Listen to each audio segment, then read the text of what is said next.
ሰላም ጤና ይስጥልን ውድ የሀገር ልጅ ሚዲያ አድማጭ ተመልካቾች፣ በዛሬው ዝግጅታችን ስለ አንካሳዋ ሰላይ የምንቃኝ ይሆናል። በሁለተኛው የዓለም ጦርነት ወቅት ቨርጂኒያ ሆል የሚለው ስም ሲነሳ በናዚ መኮንኖች ልብ ውስጥ ፍርሃት ይሰፍን ነበር። በአቋሟ በእውቀትና ወደር በማይገኝለት ድፍረት የምትታወቀው ሆል በጦርነቱ ታሪክ ውስጥ በጣም ውጤታማና ታዋቂ ከሆኑ ሰላዮች መካከል አንዷ ነች።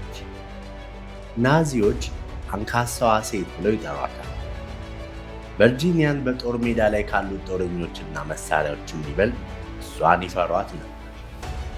ሰው ሰራሽ በሆነ እግር የምትንቀሳቀሰውና በማይናወጥ ጀግንነት የምትታወቀው ቨርጂኒያ ሆል በሁለተኛው የዓለም ጦርነት ወቅት በጣም አደገኛ ከሚባሉ ሰላዮች ውስጥ አንዷ ነበረች። የናዚን የደህንነት ሰራተኞች ጌስታፖዎችን በማታለል የሬዚስታንስ ተዋጊዎችን በማሰልጠን ጌስታፖዎችን ለማጥፋት የተሰጣትን ተልዕኮችን በሚገባ ፈጽማለች። ይህች አንድ እግር የሌላት ሴት በናዚ በተወረረች ፈረንሳይ ውስጥ በጣም ከሚፈሩት ሰዎች መካከል አንዷ እንዴት መሆን ቻለች? በዚህ ቪዲዮ የምናይ ይሆናል።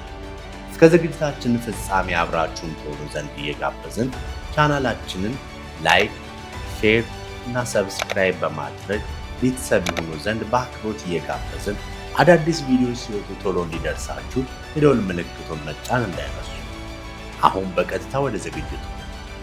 ቨርጂኒያ ሆል ሚያዝያ 6 ቀን 1906 እንደ አውሮፓውያን አቆጣጠር በዩናይትድ ስቴትስ ኦፍ አሜሪካ በባልቲሞር ግዛት ሜሪላንድ ከተማ ከሀብታምና ታዋቂ ከሆነ ቤተሰብ ተወለደች።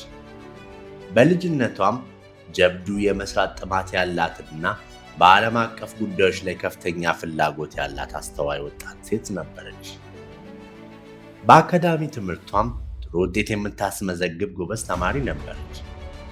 በመቀጠልም ራድክሊፍ ኮሌጅ በመግባት ፈረንሳይኛና ዓለም አቀፍ ግንኙነቶችን ተምራለች። ይህም በኋላ በስለላ ስራዋ ጠቃሚ መሳሪያ ሆኗታል። እንደ አውሮፓውያን አቆጣጠር በ1920ዎቹ መጀመሪያ ላይ ሆል ወደ አውሮፓ ተዘዋወረች። በዚያም በተለያዩ ዲፕሎማሲያዊ ቦታዎች ላይ ለመስራት ችላለች። ሆል ቋንቋዎችን የመማርና የተለያዩ ባህሎችን የመገንዘብ ትልቅ ችሎታም ነበራት። ይህም በስራዋ ምክንያት በምትጓዝበት ወቅት በቀላሉ ከሰዎች ጋር እንድትግባባም በጣም ረድቷል። እንደ ዋርሶ እና ኢስታንቡል ባሉ ቦታዎች ለዩናይትድ ስቴትስ የውጭ ጉዳይ መስሪያ ቤት ሰርታለች። ይህም ስራ የዲፕሎማሲና መረጃ የመሰብሰብ ችሎታዋን የበለጠ ከፍም አድርጎላታል። ይሁን እንጂ በ1933 የህይወቷን አቅጣጫ የሚቀይር አንድ ክስተት ተፈጠረ። በቱርክ በአደን ላይ ሳለች ሆል ጥይት ባርቆባት ግራ እግሯን በስተት ተኩሳ መታች። ጉዳቱ ከጉልበት በታች እግሯ እንዲቆረጥ አስገድዷታል። ይህ ህይወትን የሚቀይር ክስተት ስራዋን በቀላሉ ሊያሳጣት ይችል ነበር። ነገር ግን ቨርጂኒያ ስራዋን ላለማቆም ወሰነች። ምንም እንኳን የአካል እንቅስቃሴ ውስንነቶች ቢያጋጥሟትም አካለ ጎደሎነቷ በህልሟና በህይወት ግቧ ላይ ጋሬጣ እንዲሆን ባለመፍቀድ ሙሉና ንቁ ህይወትን መኖሯን ቀጠለች። በአውሮፓ ያላት ልምድና የውጭ ቋንቋዎች እውቀቷ ከጉዳት በኋላ ያላት የማያወላዳ ውሳኔ ጋር በማጣመር በታሪክ ውስጥ ውጤታማዋና ተፈሪ ሰላይ እንድትሆን በጣም ጠቅሟታል። ሆኖም ከዲፕሎማሲያዊ ስራ ሙሉ በሙሉ ወደ ስለላ ዓለም የተሸጋገረችው ሁለተኛው የዓለም ጦርነት ሲቀሰቀስ ነበር። ይህም በህይወቷ ውስጥ አዲስ እና ትልቅ ድፍረትን ወደሚጠይቅ ምዕራፍ የተሸጋገረችበት ወቅት ነበር። ሁለተኛው የዓለም ጦርነት ሲጀመር ቨርጂኒያ ሆል ከአክሲስ ኃይሎች ወይም ከጣሊያን እና ጀርመን ጥምረት በተቃራኒ ለመዋጋትና አስተዋጽኦ ለማድረግ ከፍተኛ ፍላጎት አደረባት። የዲፕሎማሲያዊ ልምዷ፣ የውጭ ቋንቋ ችሎታዋና በአውሮፓ ውስጥ ያላት ልምድ ልዩ ጥቅም የሰጣት ሲሆን ችሎታዋና ብቃቷንም ለማሳየት ጓጉታ ነበር። እንደ አውሮፓውያን አቆጣጠር በ1940 ከጉዳቷ በኋላ በአውሮፓ ውስጥ እየጨመረ ከመጣው ውጥረት በኋላ ሆል በስለላ ውስጥ መሳተፍ የምትችልበትን መንገድ መፈለግ ጀመረች። መጀመሪያ ላይ በናዚ የተያዙ ግዛቶች ውስጥ ሰርገው ለመግባት የተካኑ ኦፕሬተሮች በጣም የሚያስፈልጋቸውን እንግሊዞችን አገኘች። ከብሪቲሽ የስለላ መኮንኖች ጋር ከተገናኘችም በኋላ በናዚ በተያዙ የአውሮፓ ክልሎች ውስጥ የስለላ የማጥፋትና የተቃውሞ እንቅስቃሴዎችን የመደገፍ ኃላፊነት በተሰጠው የልዩ ኦፕሬሽን ሥራ አስፈጻሚ ስፔሻል ኦፕሬሽን ኤክስኪዩቲቭ ኤስኦኢ ሆና ተቀጠረች። ምርጫዋም በእውቀቷ ብቻ የምትሳተፍበት ሳይሆን በጦርነት ውስጥ አስተዋይነትን፣ ጀግንነትን በሚጠይቅ አደገኛ ሚና ለመጫወት ባላት ቁርጠኝነት ነበር። ሆል ሚስጥራዊ ግንኙነትንና የሬዚስታንስ ቡድኖችን ማስተዳደር በመሳሰሉ የስለላ ክህሎት ልዩ ስልጠናዎችን ወስዳለች። በሰው ሰራሽ እግሯ በኩል ፈተናዎች ቢያጋጥሟትም በስልጠናው ጥሩ ውጤት በማግኘት በፍጥነት ብቁና ብልሃተኛ ኤጀንት ለመሆን በቃች። ነገር ግን መሰልጠናዋን ስትቀጥልና ልምድ እያገኘች ስትሄድ አስፈላጊነቷ የብሪታንያ ወኪል ለመሆን ብቻ ሳይሆን ለሲአይኤ ቀዳሚ ለሆነው ለኦፊስ ኦፍ ስትራቴጂክ ሰርቪስ ኦኤስኤስ በመስራት በጦርነቱ ላይ የበለጠ ጉልህ ተጽዕኖ ለመፍጠር እንደሆነ ተገነዘበች። እንደ አውሮፓውያን አቆጣጠር በ1941 ሆል በአውሮፓ ውስጥ ሥራውን ማስፋፋት በጀመረው በኦኤስኤስ ተቀጠረች። ኦኤስኤሶች ከጠላት መስመር በስተጀርባ የሚንቀሳቀሱ ወኪሎች ወይም ሰላዮች ያስፈልጋቸው ነበር። እናም የሆል የቋንቋ ችሎታዎችና ቀደም ሲል በአውሮፓ ውስጥ የፈጸመቻቸው ጀብዶች ጥሩ እጩ እንድትሆን አድርጓታል። ምንም እንኳን ጽናቷንና ቆራጥነቷን ቀድማ ብታረጋግጥም ይህ ለውጥ በጣም አደገኛና የድፍረት ተልዕኮዎች ያካተተ እንደሆነ ጠንቅቃ ታውቅ ነበር። የስለላ ሥራዋን ከጀመረችበት ጊዜ አንስቶ ቨርጂኒያ ሆል አስደናቂ የሆነ ብልህነት፣ ድፍረትና የፍላጎት ጥምረት አሳይታለች። ይህም በናዚ ጀርመን ላይ በተካሄደው የህብረት ሥራ ቁልፍ ተዋናይ በመሆን ሚናዋን እንድትጫወት ዕድሉን ከፍቶላታል። እንደ አውሮፓውያን አቆጣጠር በ1942 ቨርጂኒያ ሆል የሁለተኛው የዓለም ጦርነት በጣም ወሳኝና እጅግ አደገኛ ተልዕኮዎችን ለሚያከናውነው ኦፊስ ኦፍ ስትራቴጂክ ሰርቪስ ኦኤስኤስ ልዩ ኦፕሬሽን ለመፈጸም ወደ ፈረንሳይ ተላከች። ናዚ አብዛኛውን ፈረንሳይን ተቆጣጥሮት የነበረ ቢሆንም ሆል ከጠላት መስመር ጀርባ የመስራት ጠቃሚ መረጃን የመሰብሰብና የሬዚስታንስ ጥረቶችን የማቀናጀት ኃላፊነት ተሰጥቷት ነበር።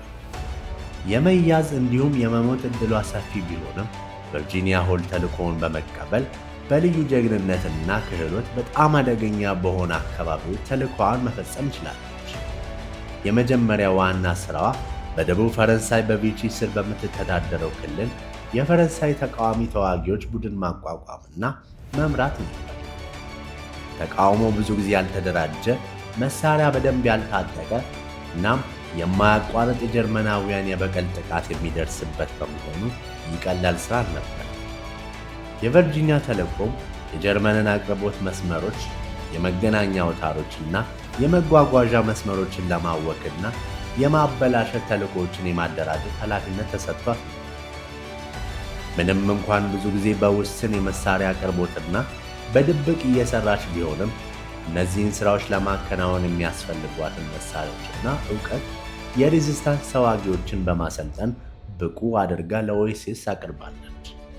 ሆል በፈረንሳይ ካደረገችው በጣም ታዋቂና አስደናቂ ሚሽኖች አንዱ የተማረኩ የአየር ኃይል አብራሪዎችን ከናዚ ግዛት እንዲያመልጡ በመርዳት ረገድ የነበራት ሚና ነው። ጀርመኖች ቦምበኞችን ለመጥለፍ የሚያደርጉትን ጥረት ባጠናከሩበት ወቅት ብዙ የአየር ኃይል ወታደሮች በጥይት ተመትተው ከጠላት መስመር ውስጥ ወደቁ። የሆል ኔትወርክ እነዚህን አብራሪዎች ወደ ደህንነት በመምራት ረገድ ወሳኝ ሚና ተጫውቷል። ይህም አደገኛውን ቦታ አቋርጠው ወደ ስፔን ወይም ጎረቤት ግዛት እንዲያመጡ ረድታቸዋለች። ይህም ቀላል ሥራ አልነበር። መንገዶቹ አደገኛ ስለሆኑ በማንኛውም ጊዜ በጀርመን የደህንነት አባላት የመያዝ ዕድሏ ሰፊ ነው። ነገር ግን የሆል ብልሃትና ውስብስብ መልክዓ ምድሩን የመዳሰስ ችሎታ የብዙዎችን ሕይወት ለማዳን ረድቷታል። ሆል የጠላትን መሠረተ ልማቶች በማበላሸት ረገድ ነበራት ሚናም ወሳኝ ነው። ቁልፍ የሆኑ የጀርመን መሠረተ ልማቶችን ያነጣጠሩ በርካታ ሥራዎችን ሰርታለች።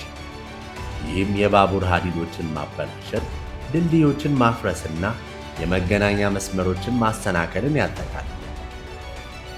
ሁሉም የጀርመንን ተዋጊ ኃይል የማዳከም ትልቅ ኃይል ነበራቸው።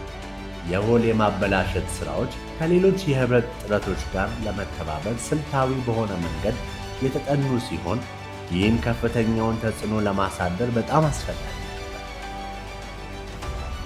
ከቀጥታ ተግባሯ በተጨማሪ ሆል እንደ መረጃ ሰብሳቢ ሆናም ሰርታለች።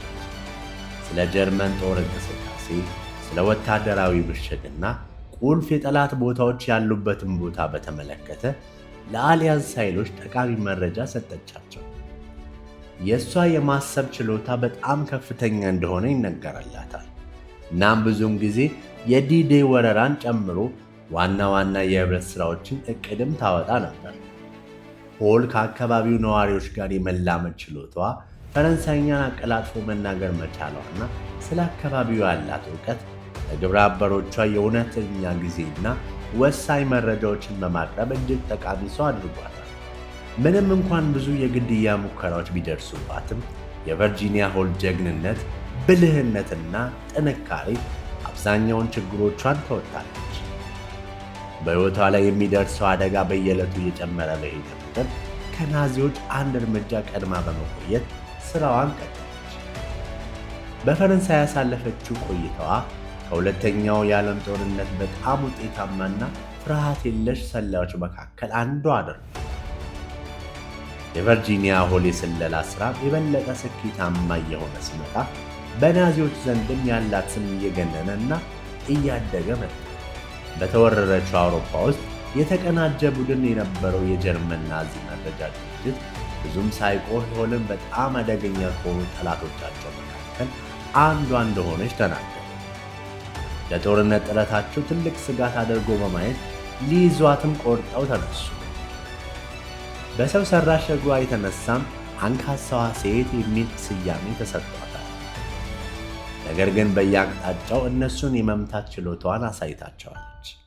ከፍተኛ የማደን ዘመቻ ቢደረግም ሆልን ግን መያዝ አልቻሉ። ብዙ ቅጽል ስሞችን ይጠቀመች ማንነቷን ያለማቋረጥ በመቀየርና ከናዚዎች አንድ እርምጃ እንድትቀደም በምታምናቸው የተቃውሞ ተዋጊዎች ላይ ትተማመን ነበር። የፈረንሳይኛ ቅልጥፍናዋ ከተለያዩ አካባቢዎች ጋር የመላመድ ችሎታዋ ጋር ተዳምኖ ከአካባቢው ነዋሪዎች ጋር እንድትዋሃድ አስችሏታል። ይህም ለደህንነቶች እንቅስቃሴዋን ለመከታተል አስቸጋሪ አድርጎባቸዋል። በአንድ ወቅት ሆል ማንነቷ ከታወቀ በኋላ ወደ ስፔን ለመሸሽ ተገደደች። ወደ እሷ እየተቃረቡ የነበሩትን የጀርመን ጦር ለማምለጥ ወጣ ገባ በሆነ እንኳን ለአካል ጉዳተኛ ለሌላውም ሰው በሚከብድ ተራራ ውስጥ በመጓዝ ለማምለጥ ወደ ስፔን መግባት ቻለች። ወደ ስፔን እንደገባች ለአጭር ጊዜ ሥራዋን አቋረጠች። ግን ብዙም ሳይቆይ ሥራዋን እንድትቀጥል ወደ ፈረንሳይ ተመልሳ ተላከች። ጽናቷ የማይናወጥ ነበር። የማያቋርጥ አደጋ ቢያጋጥማትም በጦርነት ውስጥ ትልቁን ድርሻ መወጣት ቀጠለች። ተልዕኮዋንም ለመተው ፈቃደኛ አልሆነች። የጀርመን ደህንነቶች እሷን ለመያዝ የሚያደርጉትን ጥረት አጠናክረው በመቀጠል እሷን አሳልፎ ለሚሰጣቸው ማንኛውም ሰው ሽልማት እንደሚበረከትለት አሳወቁ። ነገር ግን የሆል ተደብቆ የመቆየት ችሎታ ወደር የለሽ ነበር። የደህንነቶቹን የክትትል መረብ የማለፍ ብልሃትን ተክናበታለች። ምስጢራዊነትንና ብልጠቷን ተጠቀመች። እሷም የውሸት መልእክቶችን በመላክና የፍለጋ አቅጣጫቸውን በማስቀየር ልታሳስታቸው ችላለች። በዚህ አይነት ጫና ውስጥ የመስራት ችሎታዋ ምንም የተለየ ነገር አልነበረም። ምክንያቱም እሷ ቨርጂኒያ ሆል ነች። በአንድ ወቅት ናዚዎች ሆልን ለመያዝ ሆል አለችበት ወደ ተባለው ሕንፃ መሩ። ናዚዎች ሕንፃውን ከመውረራቸው ጥቂት ደቂቃዎች በፊት የኋላ የአደጋ መውጫውን በማንሸራተት ናዚዎች ሆል ያለችበት ክፍል ከመድረሳቸው በፊት ማምለጥ ችላለች።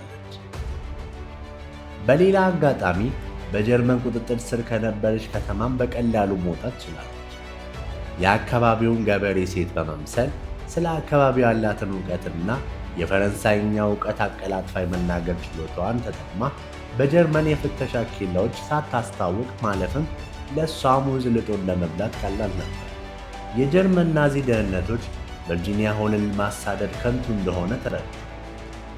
እሷን ለመያዝ ብዙ ገንዘብ ቢያወጡም ሆል በብልህነት መረጃ አዋቂነትና ቆራጥነቷ ሳትያዝ ብዙ ጊዜ እንድትቆይና አስፈላጊ ሥራዋን እንድትቀጥል አስችሏታል። በአውሮፓ ውስጥ በጣም ከሚፈለጉት ሰላዮች መካከል አንዷ ሆናለች። ነገር ግን ስሟ በጦርነቱ ወቅት በሕዝብ ዘንድ በይፋ አይታወቅም ነበር። ይልቁንም ናዚዎች እሷን አለመያዛቸው ከጠላት ቀጠና ውስጥ ሆና ውጤታማ በሆነ መንገድ መስራቷን በመቀጠሏና በናዚዎች ላይ በሚደረገው ርብርብ ቁልፍ ሚና በመጫወቷ ለጊዜው ሚስጥር ሆኖ ቀረ። ከሁለተኛው የዓለም ጦርነት በኋላ የሆል ችሎታና ብቃት እየተስተዋለ መጣ።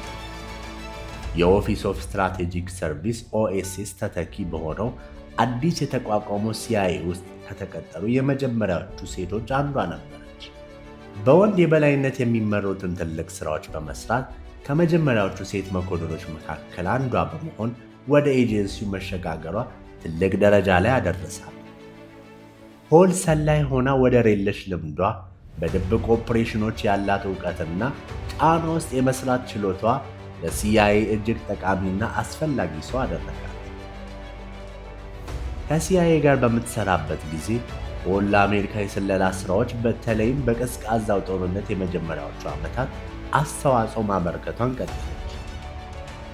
ስለ አውሮፓ ያላት ጥልቅ ዕውቀት እንዲሁም የሶቪየት ስልቶችንና ተግባራትን መረዳቷ በስለላ ማኅበረተሰብ ውስጥ ትልቅና ቁልፍ ተዋናይ እንድትሆንም አስቻላት።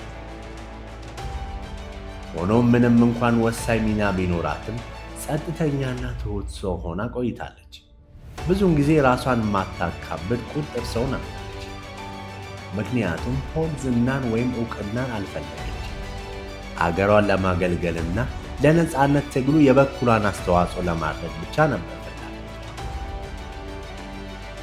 ከሲአይኤ ጡረታ ከወጣች በኋላ በነበሩት 10 ዓመታት ውስጥ ሀገሯን በሚገባ በማገልገሏ የሆል ስም በሰፊው እየታወቀ መጣ።